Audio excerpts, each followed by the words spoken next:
మొన్న కూడా అన్నాడు మలేషియా జాంకాయ 2 ఇడ్లీలు చింతకాయ పచ్చడని. బ్రో ఫస్ట్ హాఫ్ ఎలా ఉంది రాజసాబ్? అదిరిపోయింది, సూపర్. నేను పెట్టిన 400కి ఫస్ట్ హాఫ్ సరిపోయింది, సెకండ్ హాఫ్ మాకు బోనస్. లోపల ఉన్నది ఎవరు? Indian dinosaur Prabhas. 2500 కోట్ల పైన కొట్టబోతున్నాం.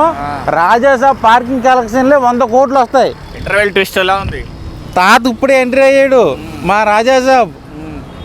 హీరోయిన్ గురించి చెప్పాలి, మా నిధి పాప, రిధి వదిన, మాలవిక మోహనం. నైట్ కుర్రోళ్ళందరికీ కూడా హీరోయిన్లు కళ్ళలోకి వస్తారు.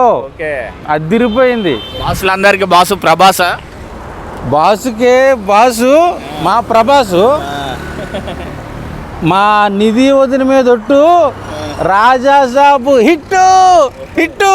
ఓకే, ఫ్లాప్ అన్నట్టు ఏం చెప్తాం మరి? మొన్న కూడా అన్నాడు మలేషియా జాంకాయ 2 ఇడ్లీలు చింతకాయ పచ్చడని. నేను ఇప్పుడు చెప్తున్నా, డైనోసార్ బిర్యానీ పెట్టాడు ప్రభాస్ అన్న.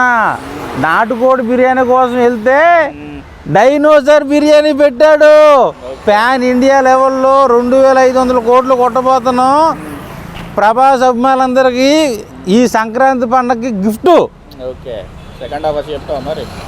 సెకండ్ హాఫ్ నువ్వు ఉండలేదు నాకు తెలీదు. సినిమా అయితే మాత్రం సూపర్ హిట్.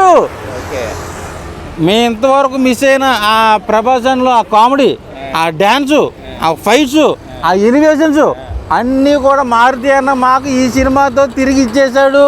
ఫస్ట్ హాఫ్కి రేటింగ్ ఏంటి ఇస్తావు? 5కి. మా ఫ్యాన్స్ ఆకలి తీర్చాడు మా మారుతి అన్న. ఫస్ట్ హాఫ్కి వచ్చేసి 10కి 10 ఇచ్చేస్తా. ఏ లోపల ఉండేది ఎవరన్నా? Pan India super star Prabhas అన్న చింపేశాడు అసలు.